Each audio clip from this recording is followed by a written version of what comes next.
matric pass কৰিছে বৰদাম নেকি maths কেছৰ হ'ব নেকি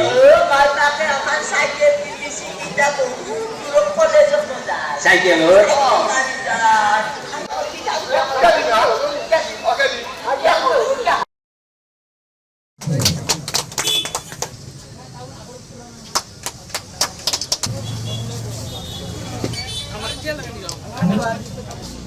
পুনৰবাৰ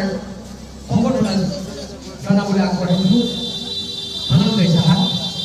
আমি আন্তৰিকতাৰে কামনা কৰিছোঁ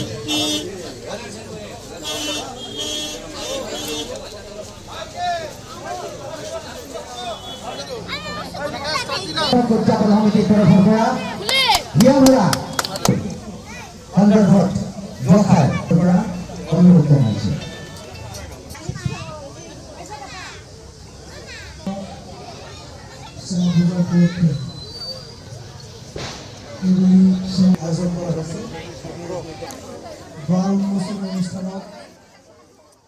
আপোনালোকে চাব পাৰিছে আমাৰ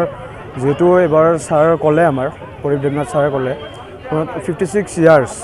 পূজাখন ৰানিং চলি আছে আৰু ফাৰ্ষ্টৰে পৰা আমি সৰ্বকবাসী ৰাইজ বৰ্ণকৰবাসী ৰাইজক আমি নানান প্ৰকাৰৰ বিভিন্ন ধৰণৰ বস্তু আমি লাভ কৰিব চবকে যাতে দেখিব পায় বৰ্ণকৰ বা সৰ্বকবাসী ৰাইজে তো আমি সেই চেষ্টা আমি চলাওঁ তো এবাৰ যেহেতু আমি আয়োজন কৰিছোঁ জীৱন্ত মানৱৰ প্ৰতিমা তো সেয়ে আজিৰ থিমখন হ'ল নৰবলি তো নৰবলি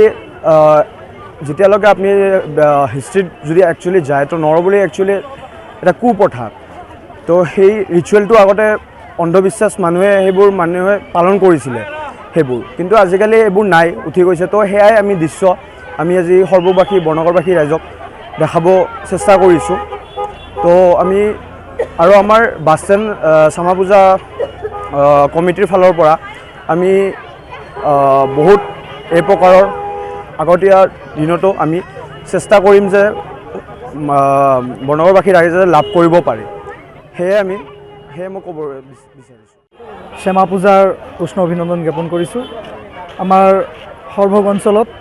সৰভোগ বাছ ষ্টেণ্ড কালী মন্দিৰ পৰিচালনা সমিতিৰ উদ্যোগত এইবেলি 56তম শ্যামা পূজাৰ আয়োজন কৰা হৈছে আৰু এই শ্যামা পূজাৰ লগত সংগতি ৰাখি পেলাই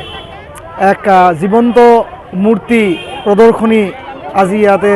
প্ৰদৰ্শিত হৈ আছে আৰু এই প্ৰদৰ্শনী উন্মোচন কৰাৰ বাবে মোক আয়োজকসকলে আমন্ত্ৰণ কৰিছিলে সেইবাবে আয়োজকসকললৈ মই মোৰ কৃতজ্ঞতা আৰু ধন্যবাদ জ্ঞাপন কৰিছোঁ আৰু এই চেগতে সমূহ ধৰ্মপ্ৰাণ ৰাইজলৈ মই শুভেচ্ছা তথা অভিনন্দন জ্ঞাপন কৰিছোঁ আৰু কালী মাতাৰ চৰণত প্ৰণিপাত জনাইছোঁ আৰু এই আশা কৰিছোঁ যাতে আমাৰ সমূহ অসমবাসী ৰাইজ তথা বিশ্বত